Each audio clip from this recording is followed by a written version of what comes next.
Hello, everyone, and welcome back to this special bonus episode. This is Reservations, and I'm Jeremy Wood. And I'm Ryan Whalen. So, dude, Ashley and I finally finished all 3 seasons of Daredevil just in time for Born Again. Even though Ashley's been enjoying the show, she hasn't been reacting the way that I would have wanted her to react. Like when we watched Defenders. Because yes, everyone, I made her watch Defenders between seasons 2 and 3 of Daredevil because it's canon. That's part of Matt's story. And we get to the season finale, and the building falls on Matt, and I'm like, oh. Can we be crystal clear? That's all she needed to know. That's all. I mean, I'm not arguing that because I was having to pause a lot because she was like, okay, what does that mean? Like, okay, well, this is what happened. Because I'm having to update her on Jessica Jones and Luke Cage and Iron Fist. But the building falls on him. I'm like, oh no. And she's like, he clearly lives. I'm like, dude, you don't understand. Like, I distinctly remember watching Defenders, and I was like, what the fuck, bro? Like, they're gonna kill him off? And then when we did the season finale of season 3, I love the final fight between Fisk and Matt. I have not seen season 2. Okay, I'm not gonna say. Well, no, that's fine. It's 7 years old, dude. Yeah, you're past the statute of limitations. Yeah, it came out in 2018. Anyway, I'm still getting amped, and I've already seen this, and she's just like, he's amped, bro, because again, I can only speak for the first 2 seasons and the Defenders because but those, especially those those fight scenes in Daredevil, they're just masterful. They're so good. I know. One a season. And, they really do it one a season. And Ashley even picked up on that in season 2. She was like, so do they, like, I was like, yes. They up the ante each season. Each season has a oneer. Oh, man, with the stairwell and the chains? Oh, my God. It's I know, and Frank's in the elevator, knocked out the whole way. Yeah, dude. I'm really hoping Born Again has that. I've heard early reviews say it's awesome. Again, I don't know why people do this, but the studios like to ruin stuff, and so Marvel posted that fight that he has with Bullseye, and I heard about that. I was like, no. So that might be the same, but it's like, why are we doing this? Why are we ruining it? I don't understand.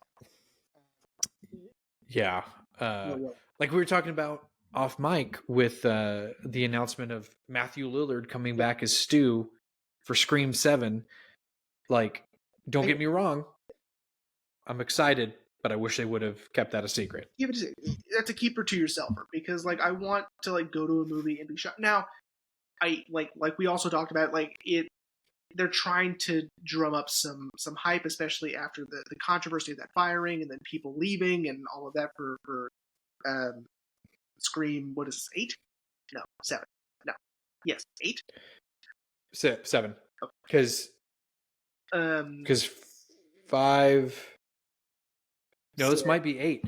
It's 8. It's 8. So, I get it. But, yeah, I mean, that's such a huge deal. It's such a big reveal. It's 7. I was wrong. Okay, 7. It's sort of like, I don't know if we talked about this last week, or no, it was the week, the week of the longest intro of all time. It's like the Red Hulk was supposed to be a secret. You know what I mean? Yeah. But again, it's like we're just so I don't understand. I don't get it. I don't get where a trailer comes out and you have just an ad nauseum of people on YouTube and on TikTok just being like, okay, here's what I think is going to happen. Here are the breakdowns. Here's what the clues you missed. Here's all this stuff. It's like, let's just let things be surprises. You know? Yeah. What if you're right? Doesn't that bum you out if you're right? Just don't think about it. Just wait until you see it and have fun. You know? Especially Yeah. movies like that. I don't know. No, I agree. I mean, I like hearing the theories. I but yeah, no, I agree. Dude, I remember when we were younger, man, seeing a trailer for a movie and like, oh man, what's gonna happen? Like, to this day, I still remember the very first Watchmen trailer that had the tag the release date or the release year wasn't for like another year, and Yeah, all they showed was like little snippets, sure. and Yeah. so cool. Disney used to do with their when we were very VHSs. when we were very small. They used to do trailers with unfinished artwork. Yeah. Um, it was just the sketches, or it was like the line drawings. Like it wasn't even finished yet. And so like that was kind of cool, and I liked that they would do that. I mean, obviously later I appreciated it. At the time, it Yeah. didn't even amaze me. Like, oh, that's cool. They have a new animated movie. I mean, yeah, it didn't even. I can't tell you how just like I guess I was so checked out. I don't know what's going on with this. If you had asked me like, hey, what do you think about the unfinished drawings? And I was like, what are you talking Seeing the unfinished Mulan at the beginning of Pocahontas, just Yes. like, sure. Yeah. You know, it's a cool marketing idea. But it's funny you bring up Matthew Lillard because we're going to talk about it today. Really? Here we are. Nice. Well, you know, all of this to say, this intro actually kind of leads in to, in a way, what we're talking about. You know, Jeremy, I'd like you to tell everyone, because this was your idea. And again, like I mentioned, I'm pretty sure I mentioned in our end of season series, it's a really good idea. So the idea, okay. So we titled this episode, Sometimes We're Idiots. And write that down. You don't know that yet, but that's what we're talking. And because sometimes we just miss stuff. And really, I say we. It's me. I can only take charge of myself and blame myself. Sometimes I miss such huge details or themes or ideas or just broad stroke, here's the point, of some of these movies. And the inception of the idea was I was watching a TikTok video, like I do at work all the time. And the video was talking about a movie that we're going to talk about. It's the first one we talk about. And they brought up an overall way to frame the movie that I had never thought about before. And I've seen this movie more than 10 times. And it blew my mind. And I go, oh my God, we've done an episode on that. I can't go back in time, but I wish I could. And I was like, I have to tell Rain. Like, Rain, I think I sent you the video. I sent Zach the video too. I go, like, this is incredible. How did we not think of that? How did I not pick that up? Right? And like, I don't know how to fix this, Yeah. And so when it came down for bonus time, I was like, oh, let's fix some stuff because we can go back and just say, hey, remember that? We're going to add to it because like sometimes I'm an idiot. So, so yeah. And to kick it off, let's go ahead and talk about that YouTube or that TikTok video. In that video, I mean, it's so brilliant. It's an incredible analysis of the film. We need to talk about Kevin. Okay? Mm-hmm. And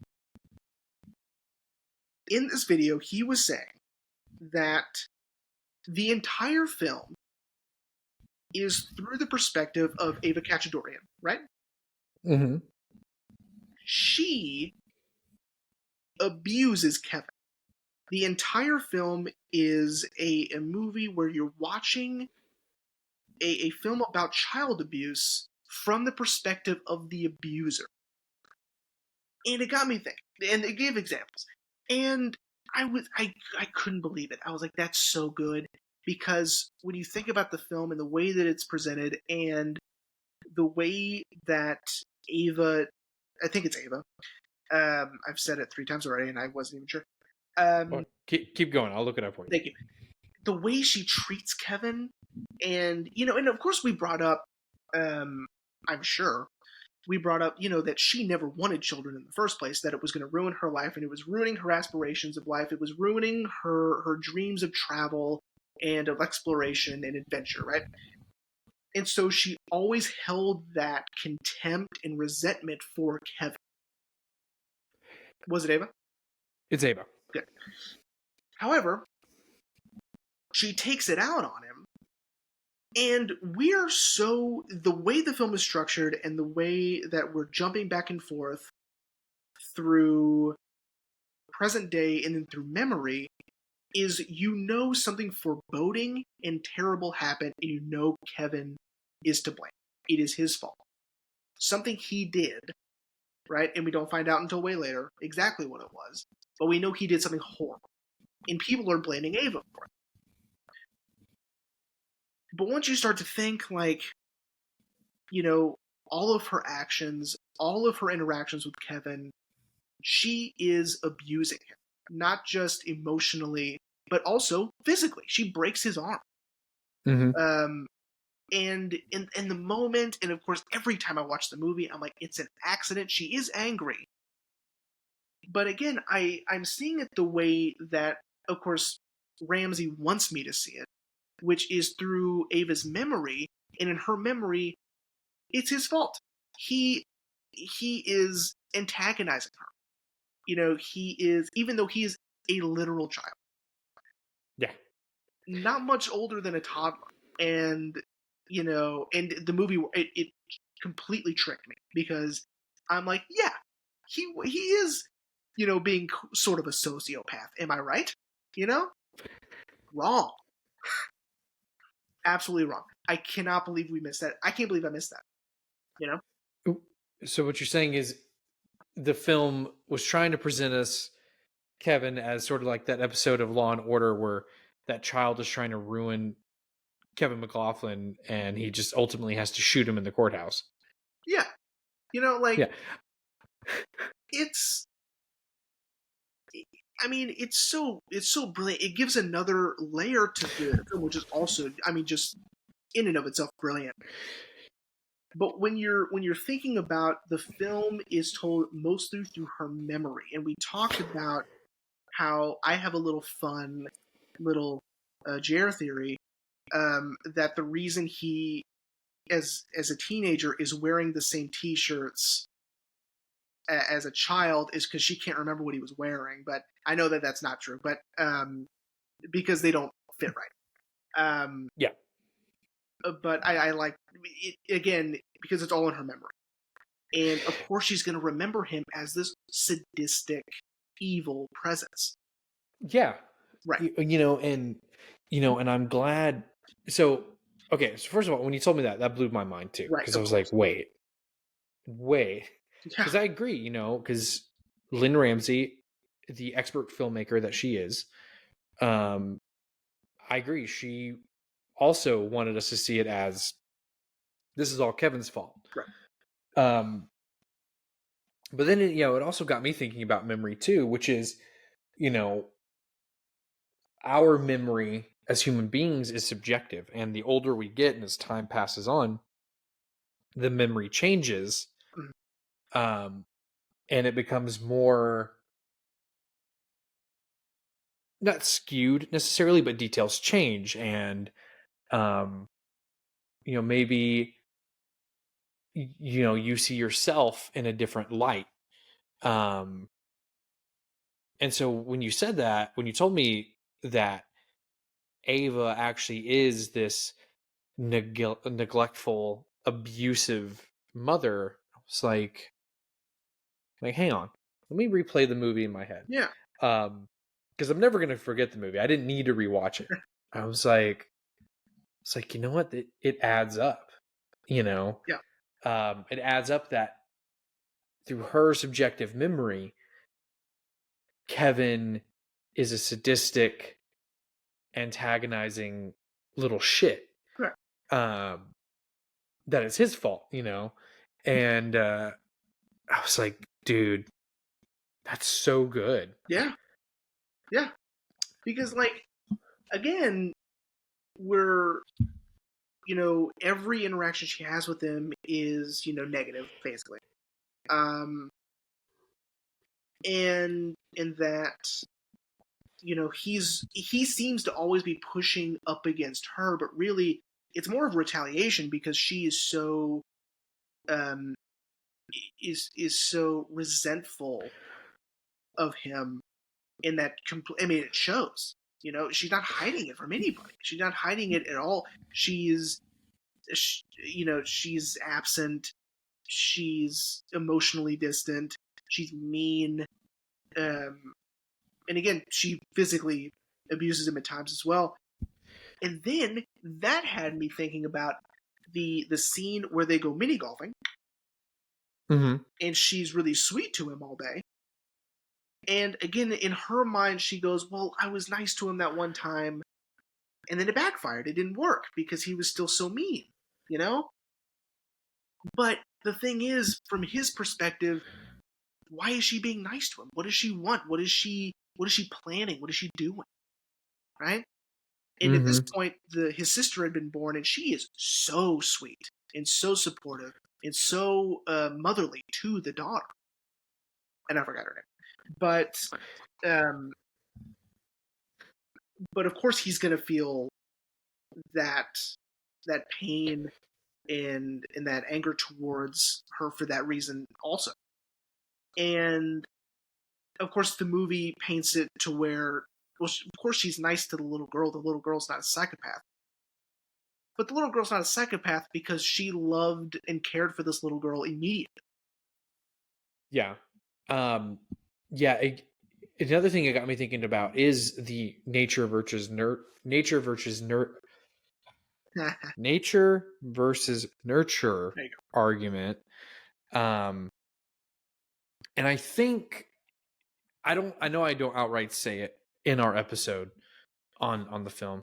But I'm pretty sure I'm leaning towards its nature with Kevin, that, because back then we were viewing the movie as is, right, that he's just born like this.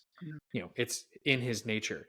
But now it's definitely coming back around to nurture, that really Ava drove him to this. This horrible act of killing his school peers. And I think that's what makes the ending so much more powerful, knowing this now, which is, it's almost like they see one another for who they really are now. That Kevin's going off to a maximum prison because he's turned 18. And, and it's almost like Ava knows what she's done at that point, Maybe, yeah. I mean, it also reframes the fact that she's still alive. Of course, at the time we said, well, he's, it's just a punishment, right? It's, you have to stay alive while everyone else is gone. And you have to live with all of this, but which is also correct, but it's more so a punishment for all the abuse, the years of neglect and emotional abuse and emotional detachment, and these psychological games. Truly incredible. I cannot believe we missed that, but I'm glad we got to, I got to, say, hey, we fixed it. Yeah. Yeah, man. And this is, again, it is a really interesting really love this idea that you came up with of kind of re-examining movies that we've talked about. Because I was really trying to think about what movies I could bring that maybe either you picked or that I picked.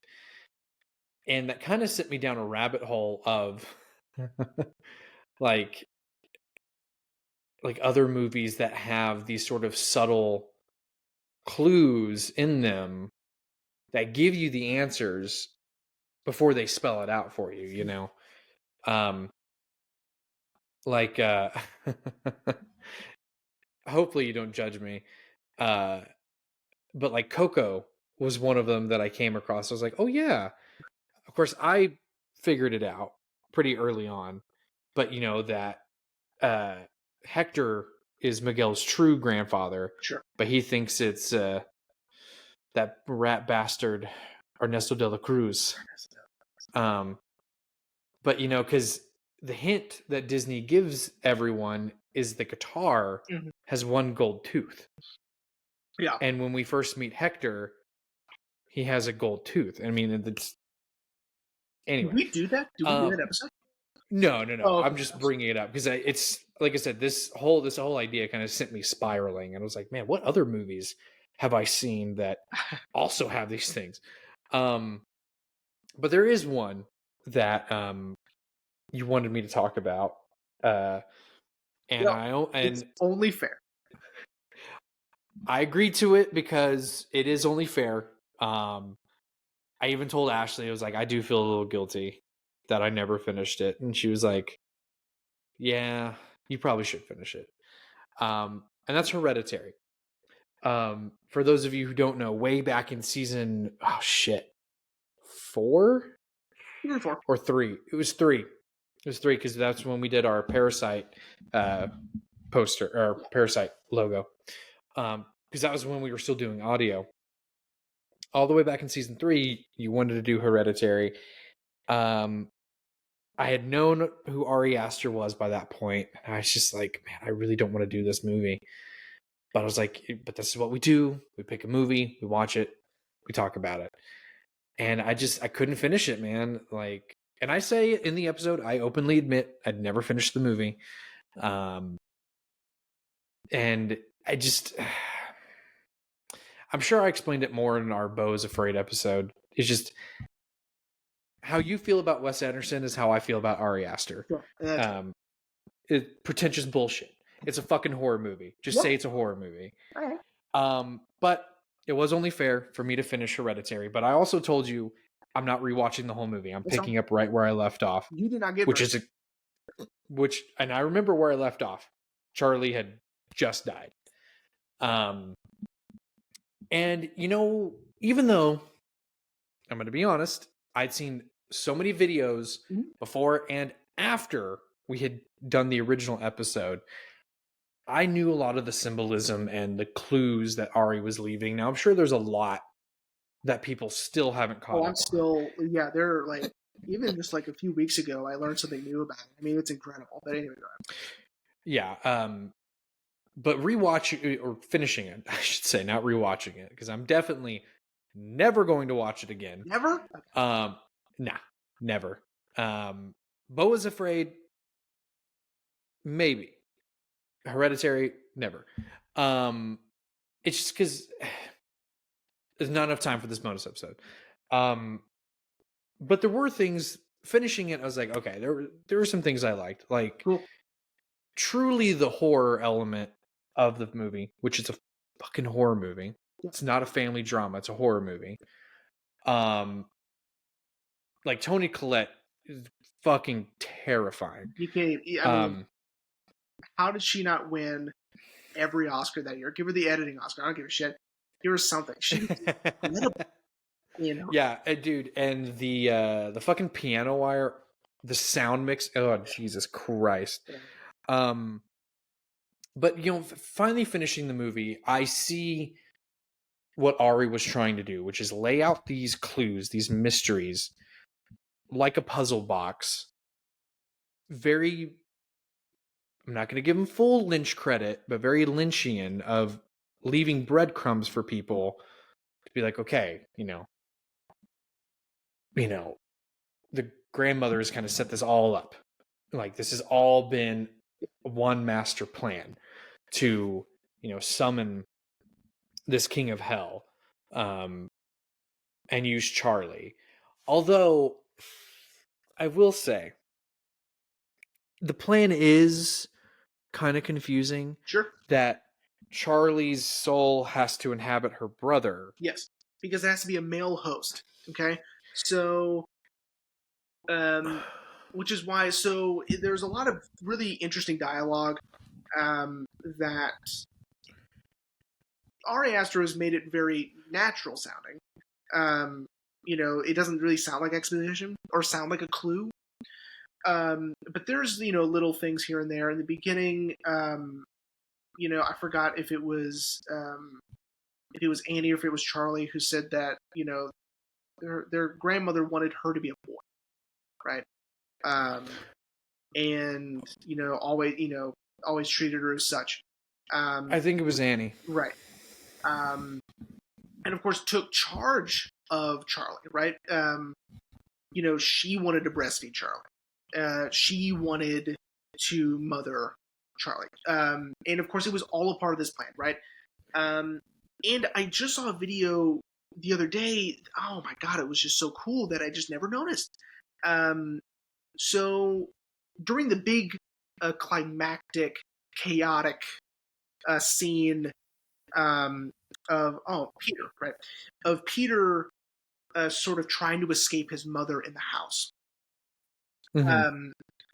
Peter is in the attic and Annie is banging her head on the attic door, right? Mm-hmm. It is the same rhythm as the girls chopping up the walnuts in the party. Okay, it's the exact same rhythm. Okay, and I think that rhythm is also in another part of the film as well, just that same boom, boom, boom, boom, boom. And it's insinuating that, I mean, people are saying that a lot of people are in on this. And it's not just like, oh, the teenagers are in on it. It's the teenagers are being manipulated in a sort of way that are all trying to get all of this to happen. She needs to die, right? And so, I'm not saying that these teenagers are in the cult. The movie might be saying that. I don't know. I don't know how deep this goes, because it's also, there's color theory. Like, people that are wearing certain colors are meant to represent people who are involved in the cult or involved in the plan. The girl that Peter has a crush on might be in on it. Well, I did see one video where when Peter smokes weed after Charlie's death and he has a panic attack with those dealers, either I think they said one or two of those dudes are definitely in on it. Yes, I think they're seen at the end. I don't know if they're in the treehouse or not, but they might be like one of the people that are in the attic or in the bushes, in the shrubbery, sort of on the ground. Man, I remember I saw this. I'm sure I talked about it in the episode. I saw the movie on a Friday, and then I saw it again that Sunday. I obsessed, and I think because I love films like Rosemary's Baby, where this person is being manipulated by a force much bigger than themselves and much bigger than you could even imagine. That this conspiracy is much wider in scope than you're expecting. And in Rosemary's Baby, it's very confined to, it's the people that are just in her life and are being placed in her life, and that her entire, pregnancy and her marriage and pregnancy are all manipulated, all for this greater purpose. And and I love that about Hereditary, but it went even further. And I liked that this film was able to push that envelope even more. And now that you have context, Ari Aster is doing an incredible job with just visual language. Yeah. I think one of the most disturbing scenes of the film is when Peter is having that that sort of episode in his class where he bangs his head on his desk, right? The way his arm goes up is in the same position as the Payman staff. His hand is in that same position in the staff that Payman holds. It's also, like that beam of light that that is always around Peter, especially at the last half of the film, is Payman, right? And that's not really spelled out for you, not necessarily, right? But it's like it's almost like a because Charlie is also in Peter's body when he dies. And it's because that beam of light goes and rests and finally, inhabits Peter's body. And a part of me thinks that it's both Payman and Charlie, or it is just Charlie. I watched a video not too long ago, I would say within the last year and a half, from this YouTuber. He's got I'm not making fun of him. I know he doesn't watch our show. He's got a really weird Who does? YouTube name. His YouTube channel is called CZ's World. I watch, and he does I know exactly the episode you're talking about. Yeah, he did a whole episode on that, and I believe he explains that because he goes into like the actual lore and mythology of Payman. Yeah, which I appreciated. A lot of his videos are lore and mythology about things that are completely made up. And so I don't like a lot of those videos because I'm like, what are we doing? We're doing history of nothing. This is all. It's like when people say, will adamantium break vibranium? It's like, it's all fake. Like, what are you doing? But in this case, Payman is an actual right, like demon deity that exists in history. So I appreciated that. Anyway, but I can't remember exactly what he said. But yeah, like the light that follows Peter.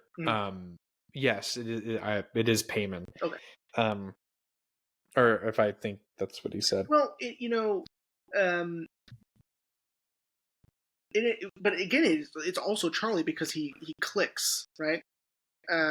He does this click sound, which could also, you could also argue that Payman, now that I'm saying it, I think this is right. Payman is already in Charlie. But Charlie isn't a male host. So Payman cannot thrive. And that clicking sound is Payman, right? Therefore, Charlie had to die. Payman is released from that vessel. And then the vessel then lies in Peter when he dies. Now, I'm not so like, whatever. I don't have such blind loyalty to this movie that I think that, they planned everything down to the precise detail that Peter's going to jump out the window. I don't think that's true. He died. I agree. That's good. He was supposed to die, but I don't think they planned for that. You know what I mean? They planned it on him to die that night. How? Who's to say? But they would have killed him no matter what. Well, I think I want to say, if I remember from CZ's video, I think the new host has to be willing, like, or not willing. He has to take his own life, essentially. So maybe they weren't planning for him to jump out the window, but maybe they were planning on him. I agree. I do think the cult had this plan, and they had backup plans to their backup plans. Right. I mean, like for like using Annie's trauma, with the I don't remember her fucking name. The medium and doing seances, Yeah. really breaking down Annie's vulnerability more. That was definitely a part of the manipulation as well. So did you notice, and I'm sure you did because you've seen all these videos, but there's like, I just love little details, right? Mhm. It's so much fun to rewatch movies when there's so much, right? There's so many details, there's so much going on, yet it's not all random, and it's not all, it's not all just put in there for no reason. It's all meticulous, it's all calculated, and it all makes sense. Um, Mhm. it's all very much planned out, um, to where, like, when Annie runs into her at the craft store, she has that chalkboard in her car. Like, she just bought that chalkboard. Yeah. And when Annie goes to see her, she said it was her grandson's chalkboard. But of course, that's not true, Mm-hmm. right?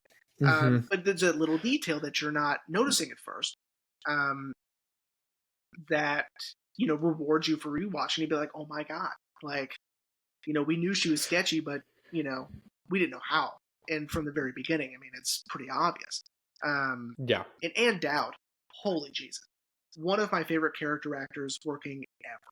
I think she is so good. She's up there with Margot Martindale. All right. Character actor Margot Martindale? Yeah, that's right. Character actress Margot Martindale. But Ann Dowd is up there too. Ann Dowd is incredible in everything she does. And this is, of course, no exception. So what did you think? Okay, now I have a question for you. So okay,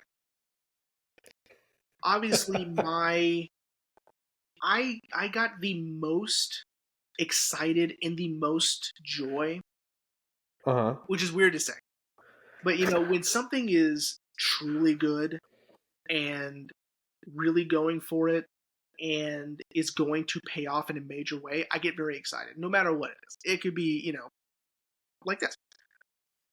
But at the end, so the last 15 minutes, I mean, I'm overjoyed. I'm in the theater and I am ecstatic. My mom caught Annie in the corner of the bedroom when Peter first wakes up. I didn't catch that the first time. She is in the top left-hand corner of the screen when Peter wakes up. She's on the ceiling, and in the next shot, it's of Peter. It's of the back of Peter's head, and he's looking towards the door, and he's sort of looking around, and she kind of scurries across the ceiling. I'm sure you noticed that because it's movement. Yeah. But I didn't catch her in the corner first. And so Mom still can't believe I didn't catch it. But, I'm busy.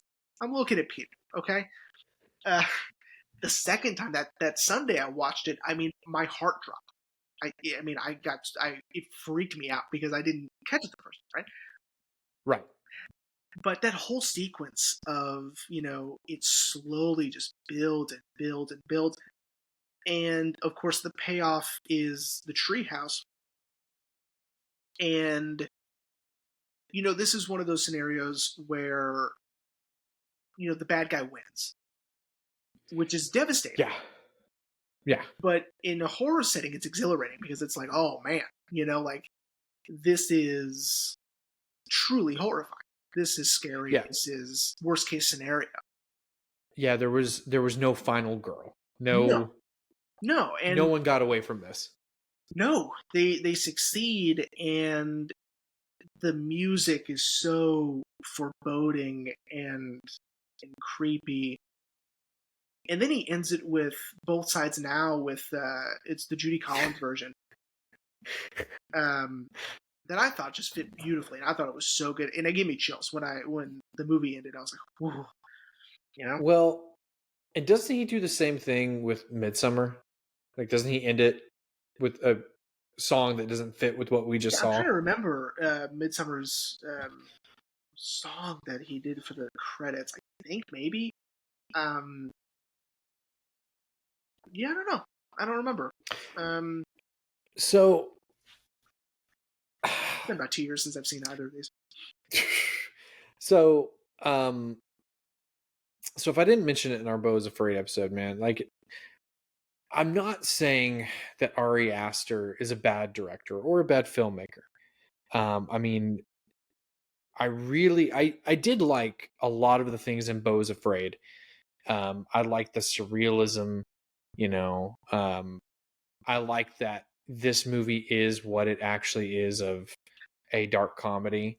I like stress that to everyone. I was like, it's pretentious bullshit. Like, just it's a horror movie. And I even would preface it by saying, this is how Jeremy feels about Wes Anderson. It's pretentious bullshit. Sure. It's a horror movie. Say it's a horror movie. But I did like that Beau is Afraid is a dark comedy. Now, of course, there were things about it that I was ambivalent towards. You know, like a lot of the surrealism I felt like was real over the top. But all in all, it's a movie that I didn't have to force myself to finish. I actually was like, yeah, I want to see where this movie goes. But it's just something about his brand of horror that I can't get behind, man. Can't get behind Hereditary. I can't get behind Midsummer. And Ashley loves Midsummer. Oh. Of our friend group, I'm the only one who hasn't seen it. And, you know, and Haley. But you've seen it. Alex has seen it. Emily goes to bed watching it. Yeah. Ashley's seen it. Like, me and your wife are the only ones who haven't seen it. Now, of course, when you say I've seen it, I haven't just seen it. I've seen it multiple. Like this. Well, that's right. I also bought you a 4K director's cut of it too. Yeah, it's over there. But I just something about his brand of horror one is similar to Hereditary. I would call them spiritual sequels of one another, or at least I would say they're fraternal twins. Okay. Because they have similar vibes in, like, someone is being manipulated. But the presentations are, of course, night and day. And right. Well, literally. Good job.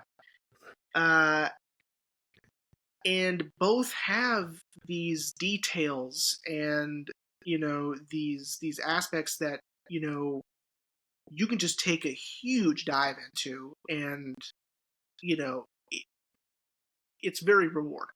It's one of those movies that when you watch it, you can still do some work and stay with it for a very long because there's so much to unpack. They're both like that. Yeah, I will say I do like the theory that at the end of Midsummer, Danny is still very much in danger, but at least in that moment, the final shot of the film, she's at peace. In a way. Like, a lot of people, like, I saw a lot of theories and watched a lot of videos that Danny's still knee deep in this cult. She's still very much in danger. But right now, for her, in that moment, this cathartic moment, she's sort of free. But I've only seen analysis videos of Midsummer. I haven't watched the actual movie. An episode on Midsummer. I mean, I have made you. I'm not forcing anything. I mean, let's see. I've made you watch Grand Budapest, The Darjeeling Limited. What other one did we do? Life Aquatic. Did not enjoy. We did another one, didn't we? No, that was it. Well, that was it. I watched Mr. Fox on my own. That's right. That's right. I know. I was very proud of you. Very proud of you. I'll see how it goes.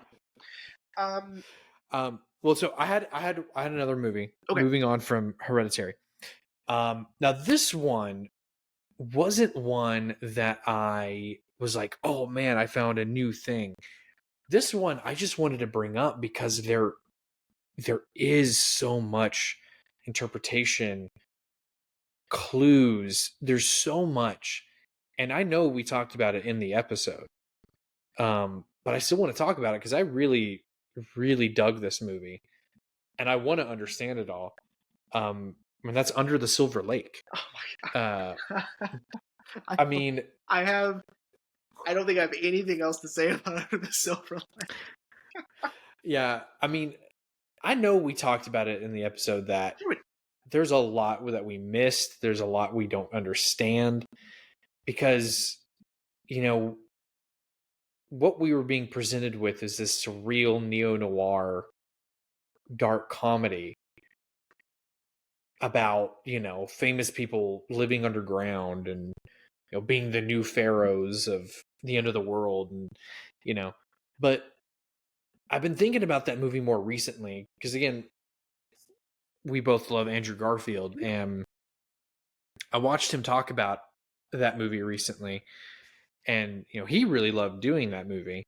And I know there's so many layers of meaning and so many things, and I want to learn and I want to know, but at the same time, I'm worried that if I do learn these things, I won't like the movie anymore, you know? Yeah, no, I get it. I don't know. Will I ever watch that movie again? I don't know. That's a question. I doubt it, but never say never. I don't know. You know? I'd like to watch other things before that. But yeah, I didn't love that one as much. So like, I have two more, maybe three, that I want to bring up, and it's mostly because I really enjoyed the movies that I'm about to bring up, and I'm just Okay. disappointed in my performance. You know, Okay. I'm just, you know, with Under the Silver Lake, I'm like, I gave that my best fucking shot. I don't know, like, I get that Yeah, we it's a really movie, tried. like it's a movie that, like, in its inception, wants to be a puzzle. It wants to be a cipher. It wants to be decoded. You know, and I'm sure it can be, and I'm sure it takes a lot of time. Yeah. And a lot of watches. Oh my god. Yeah, I can honestly say I have no desire to do any of that. At least not at the moment. But yeah, that's what I have to say about this. Yeah, no, I really enjoyed that movie. I know we kind of bit off more than we could chew. I mean, it was my fault. I picked that movie. Hang on, I'm trying to see what I gave it on my letterbox. Oh, I gave it 3.5. Okay. You also gave it 3.5. I was being very nice. And like, I want to understand this world too, because I know we mentioned it in the episode. You know, the fucking the owl lady, you know, shows up twice, Yep. and we just think maybe it's, you know, like a urban myth or something. And she kills the comic creator of the Under the Silver Lake comic, and then tries to kill Andrew Garfield. So like, what the fuck is that about? I don't know. And like, is she still at large? Like, I, you know, and then this whole song maker idea, which is just, I really liked it. Yeah, sure. I want to understand more. You know, it reminds me a lot like Lynch in a way, not extremely like Lynch, because at least most of his movies are solvable. Mm-hmm. But that's the key thing. Most of them are solvable. You know, of course, I haven't seen Inland Empire yet. Yeah. Which I know you've stressed to me. It's very Lynchian. I mean, it's extreme Lynch. Yeah. But, you know, at least like Lost Highway, you could kind of sort of understand what's happening. Sure. Which, by the way, I fucking love that movie. I know you've been getting into Smosh lately, which I'm so proud of you. I don't know if you've watched those series of videos of Shane and Spencer trying to guess a movie by a single frame. No. It's really funny. I think you should watch them. The most recent one, 2 Lynch films happened back to back, and I knew them immediately. One of them was Lost Highway, and the frame was of what frame was it? I knew immediately it was Lost Highway, and neither one of them had seen it.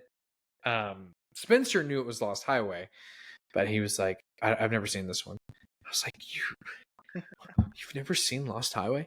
And then I think the other one was Wild at Heart, and I got that one first frame too. And it was the shot of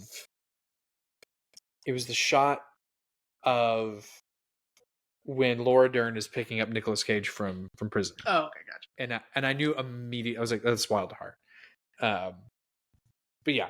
So point being, I want to understand Under the Silver Lake. I know there's things in that film we missed, but kind of like yourself, I don't know if I have the patience to rewatch it and try to learn, but also I don't want to learn it and it then ruins the movie for me, where I'm like, oh, well, shit.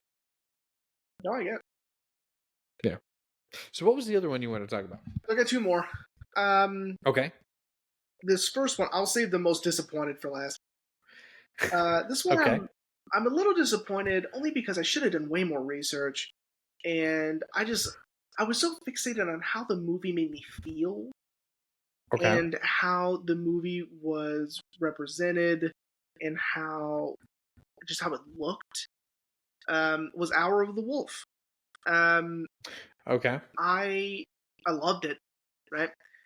But it's like I didn't. Oh my god, so disappointed in myself because, like, I didn't even take into account, like, we're talking about, like, unreliable narrators here, because not only is it, his wife reading off his journal, right? And so we're talking about, like a copy of a story, but we're also talking about people that are losing their minds, I believe it was the wife that even said in the beginning, she was like,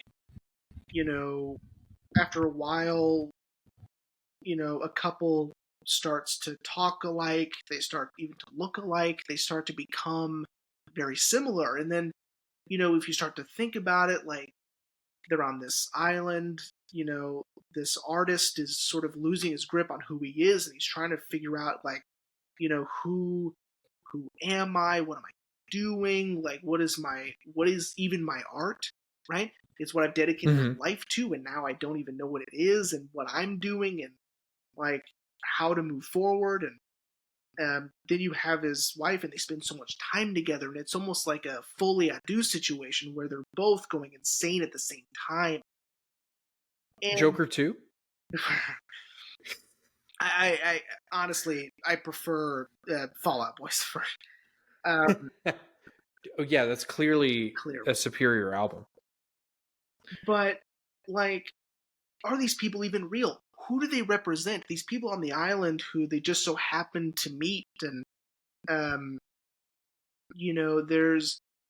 of course there are scenes that just come from Bergman's dreams and nightmares, where that guy is on the ceiling, which is probably my favorite part. I mean, it is the most incredible, the most visually striking. It is, that guy on the ceiling. And that comes straight from Bergman's nightmares. And it's like, we didn't even talk about any of that, Not once did I mention a reliable narrator. Not once did I mention this all could be a manifestation of his existential crisis. No. What did I do? Oh, it's surreal. It looks cool. I don't know. Blah, blah, blah. It's in black and white. How fun. Shut up, Jer. Idiot. Well, I feel like that's better than me. I know for sure I had a hard time with that episode. Because I just kind of wasn't understanding the movie. I do want to rewatch it because, like an egotistical maniac, I want that Bergman cinema set from Criterion. Which, dude, fucking shout out to Anna Kendrick that they let her have that. Like, and I didn't realize it was so fucking huge. Huge. Until she like lifted it up and she was like, "Thank you so much for letting me have this." It's like half of Anna Kendrick. It's like, you know. Yeah. Yeah. I don't even know where I would put it, but I want it. But I do want to rewatch it because I do want to see more of Bergman's films. But I would agree. I'm definitely disappointed in my performance of the film because I was like, I don't even know what's happening. Sure. I think that's a little bit of my fault too. I think I was also having a hard time paying attention when I was watching the movie. I was just like, dude, what the fuck is happening? Yeah. I don't know what's happening. The charisma of Max von Sydow is not keeping me entertained. But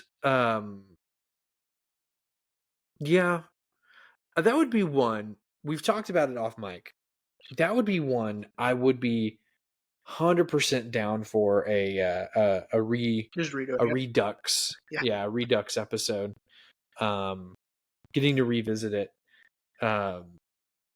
Because of what I do remember of it, the visuals were so striking of it being in black and white. You know, and now that you're saying it, it does make sense of this unreliable narrator, you know,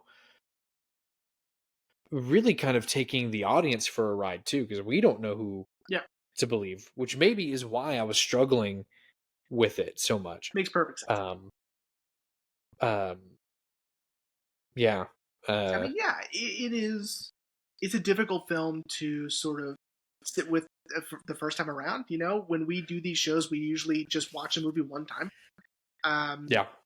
So it's hard sometimes, and it's like, oh man, I probably should have watched that like 3 more times because that's what it needs.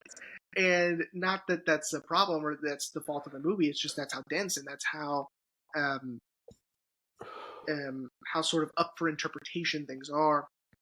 And with Hour of the Wolf, I just heard that it was a Bergman horror film, and he doesn't do many of those. Even though I did watch a video that said Bergman always does horror, he just represented it a different way. Okay. Bergman, you know, most of his films have horror elements, and because I've seen The Seventh Seal and I've seen Hour of the Wolf. Persona's next. And nice. This movie came out after Persona. Bergman considers them like double feature. Watch both at the same time. Like watch Persona and watch Hour of the Wolf. Because they're both about people sort of struggling with their mental health in very close quarters with one another and sort of blending together as people. Which sounds fascinating. And yeah, so I was very, very disappointed in Hour of the Wolf. It's also probably our lowest viewed, probably not by now. I'm sure Man Bites Dog is still super low. I don't think it's lower than The Lobster. That's so insane. I thought we did pretty good with The Lobster. If I'm allowed to both flagellate myself and also, you know, lift me up a bit and say that I think we did okay on The Lobster. Here, let's see. Let me. I sorted it by views.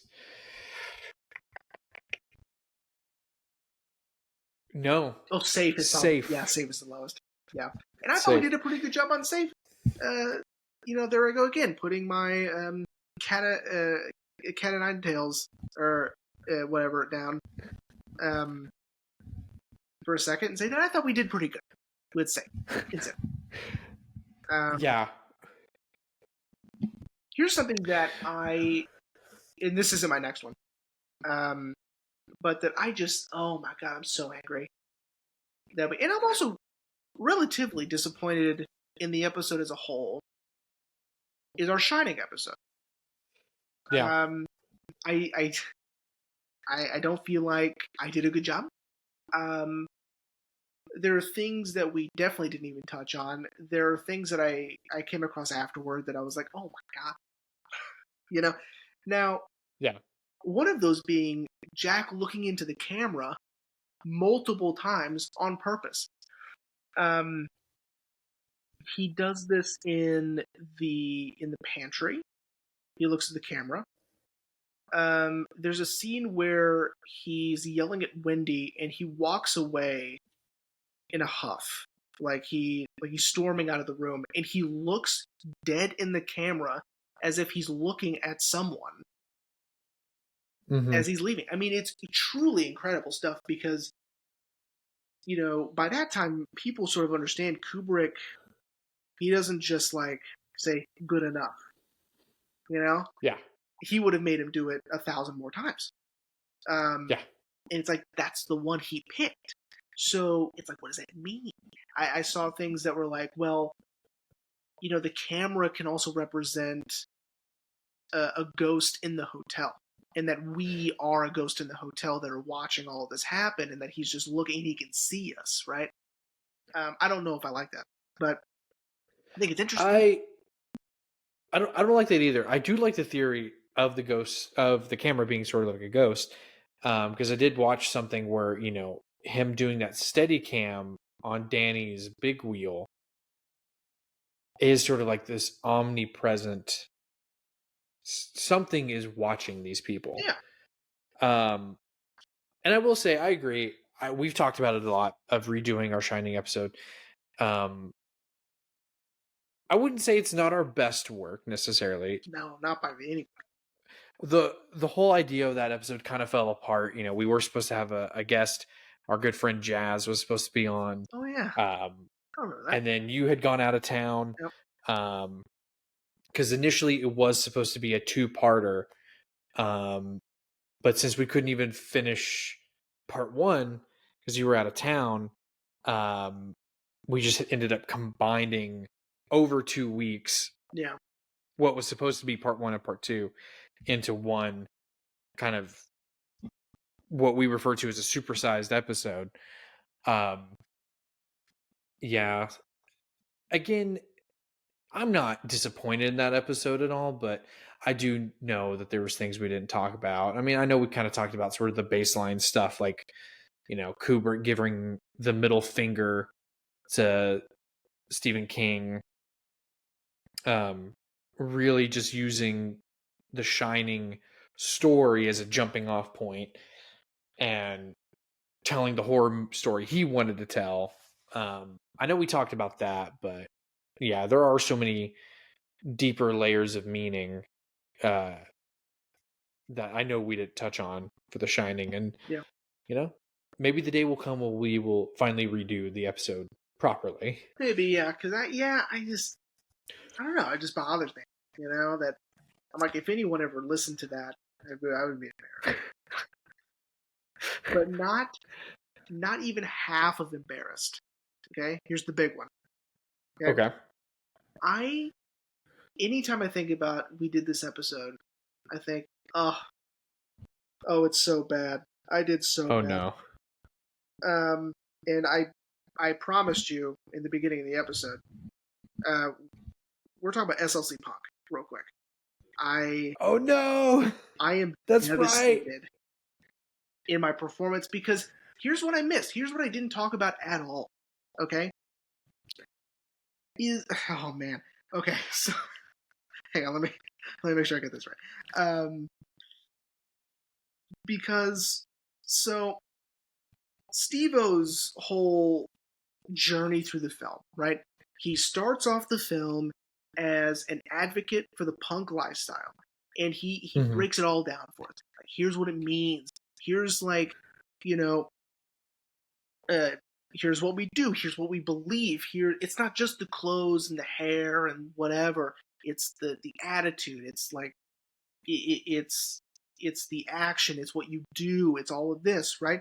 I mean, and then you look at Mike, which is Jason Segel's character, and he's not wearing all the shit, right? He's a fucking loser, but no, he's not. He's super punk rock because he lives the lifestyle. He doesn't wear it outwardly, but he is in the world.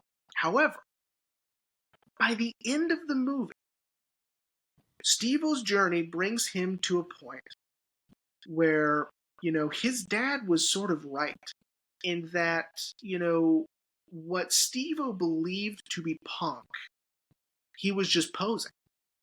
He Yeah. was what he saw at the mall, where he was taking us all through, the lifestyle of Punk, right? He goes, these guys are fucking posers. They're just wearing their Sex Pistols t-shirts or whatever the shit. They're wearing their store-bought clothes, whatever. But they don't know what it really means. And I don't think he really knew what it meant either until the very end, where he's sitting on that bench, his head is shaved, he's wearing a suit, and he finally realizes that he was posing the entire time. He wasn't understanding, he wasn't practicing what he was preaching, right? Mm-hmm. He knew then what his dad always knew, which is to truly live this lifestyle, to truly buck the system, to make real change in what you believe in going against the status quo, is to change it from the inside. And that's how you win. That's how you truly live in this punk lifestyle. And I didn't say fucking any of that. Well, in your defense, I did sort of bombard you. We recorded that at yours and Haley's first apartment. Because we had talked about maybe doing it at your place. And we did that as sort of a test. So, I did sort of bombard you. Like, all right, man, let's set up. Let's do this. So, we weren't in our original space, and I'll admit, I also felt like I was a little underprepared for that movie as well. I was excited to talk about it. It was my pick, wasn't it? Oh, yeah. Yeah, I did. Yeah. Yeah. I was excited to talk about it, but yeah, I also felt like I was underprepared. And it's the entire point of the movie. Yeah. The entire point of the movie I missed. And, in our defense, I mean, we're just charmed by Matthew Lillard, who isn't. I mean, like, dude, yeah. You spent half that episode, I bet you, just stopping and being like, isn't he so good? I think I think you were correct, good sir. I mean, I could talk about Matthew Lillard forever. Not wrong. We're not wrong. We were just distracted. And yeah. I mean, every time I think about SLC Punk, I'm like, oh my god. So do we? It was the point of this episode to sit and talk about, like, okay, we need to do a redo season. These are the movies we're doing. No, not necessarily, because I'm cool with just having this as like an I'm sorry, or like, hey, here's a Band-Aid. I think in some cases, SLC being one of those, I think we may have severed an artery, but I found that this might be like a little Power Rangers Band-Aid we can slap on it for a minute. You guys talking Rangers? So yeah, I mean, I think some in the future, like I thought about those specifically for today's episode, and Hereditary, which we talked a little bit about, which we didn't even scratch the surface, by the way, but it was a good start of, hey, I got to get your opinion on some of it, and that's, and you finally watched it. Great, good job. Thank you. I will accept my Oscar now. But yeah, I mean, there are some episodes that I feel like I could have done way better, or at least been a little bit more prepared, or been a little more present, or something. There, and I'm sure there's tons, that I can think of that I'm just like, not my best. I love how this episode turned into us talking about missing the point of movies. So now we're just openly apologizing for our performance. Yeah, because I know there's a couple that, and definitely more recently of this past season, of me not feeling fully 100%, but I'm like, we got to do it. either like I was just tired or I was underprepared. But yeah, but I also think that's like, it's okay. I mean, sure. I mean, at the end of the day, this is just, fun. Yeah, it's just for fun. Yeah, it's just for us and Zach, Yeah. It's for us and Zach, and imagine we just offended our only other fan that's ever met us. Like, I'm sure there's someone out there that just listens to all. They're like, come on, man. like I'm listening too. I mean, I know Mom's behind. The last episode she listened to was oh shit. I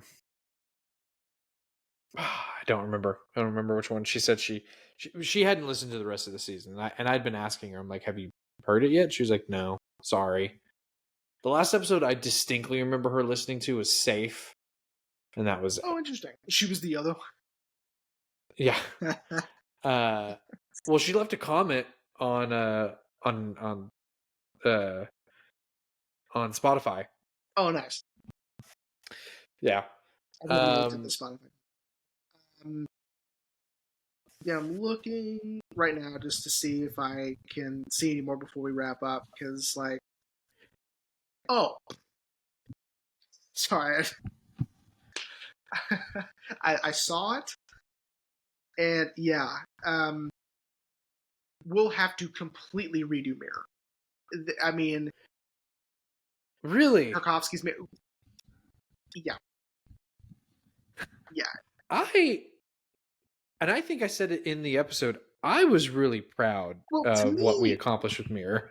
To me, I feel like when I look back on, that episode, I could really listen to it by now, but really I guess I just have such a negative,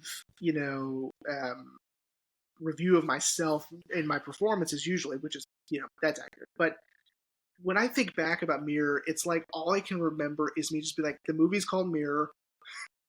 It's by Tarkovsky, and it's kind of about his mom, and that's it. That's all. You know what I mean? Like I am sure, just so much. And for the 19 people that watched it, I'm assuming not all the way through. I don't know if anyone who does make it all the way through these. I think in your statistics, nobody does. But yeah, I think most people. I don't think most people make it past the first couple of minutes. That's fair. They're okay. There are movies there are episodes that I'm very proud of. And I guess I can give you an example.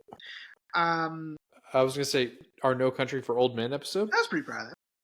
Yeah, I'm proud of that one as well, man. We were delayed, and we had to get that episode out, and we literally came together, recorded. I edited like on the fly, like we were literally hot off the press, and got that up. I was very proud of that one. I feel like we hit a lot of the notes, a lot of the story beats, gushed over Javier Bardem, of course. But I'm proud of that one. Yeah, I'm proud of, I don't know, like, I guess, like, I'm thinking of Ending Things. I'm proud of that one. Oh, dude. Have I told you? I don't think I have. I cannot get Ashley to. Oh, that's right. Yeah. Watch that movie. Because she did not like the book. I don't see how. So, honestly. I told her, I was like, what? She was like, I just didn't like it. She didn't even have to read the "What are you waiting for?" Just go through the pages. Like, you don't have to read every single one. Did she know that? I think I told you too. When Ashley was pretty active on her podcast, she had me on and we talked about that. That's actually her longest episode on her podcast, because I really defend that book and that movie tooth and nail. and was really trying to convince her to give it another shot and to watch the movie. But yeah, she just didn't like it. And so, I've told her, I'm like, you will like the movie. The movie does the book really well. Yeah. I mean, Charlie Kaufman's a genius. But yeah, I'm proud of that one too. Yeah, I'm proud of that. Here, this will make you feel better. I'll tell you one that I'm personally not proud of my own performance on, and it was a movie I was also really excited to talk about, and that was The Devil All the Time. Okay. I was so excited to talk about that movie with you.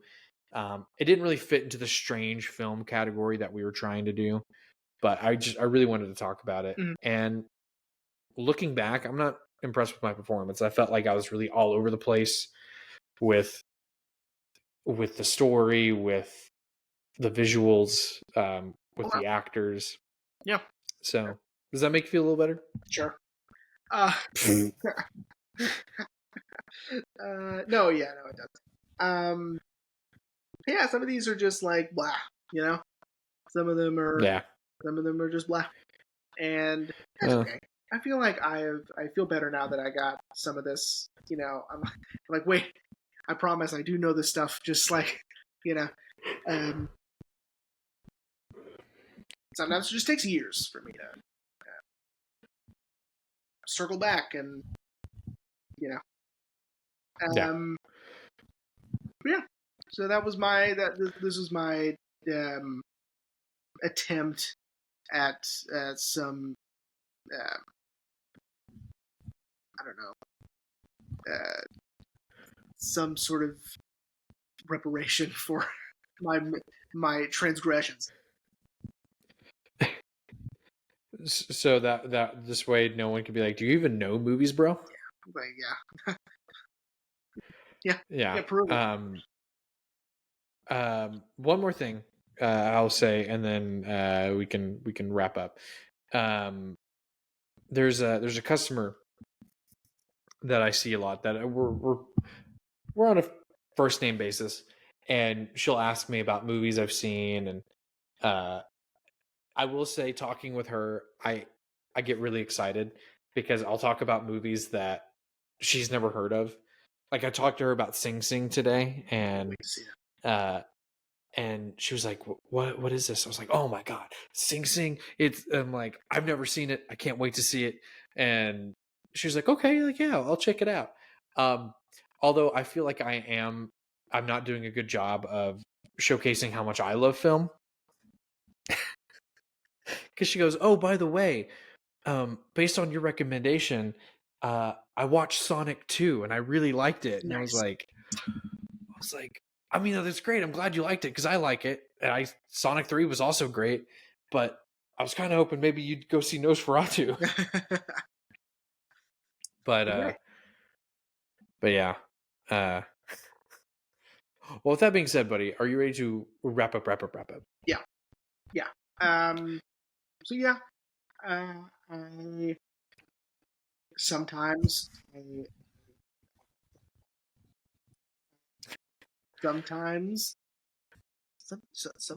don't know what I'm doing, but that's okay.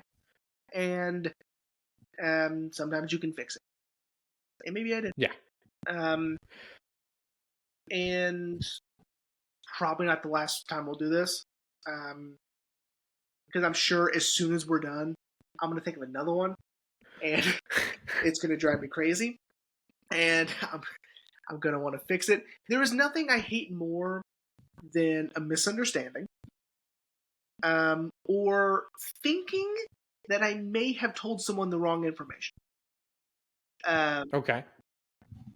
Even if I didn't, or even if it doesn't matter.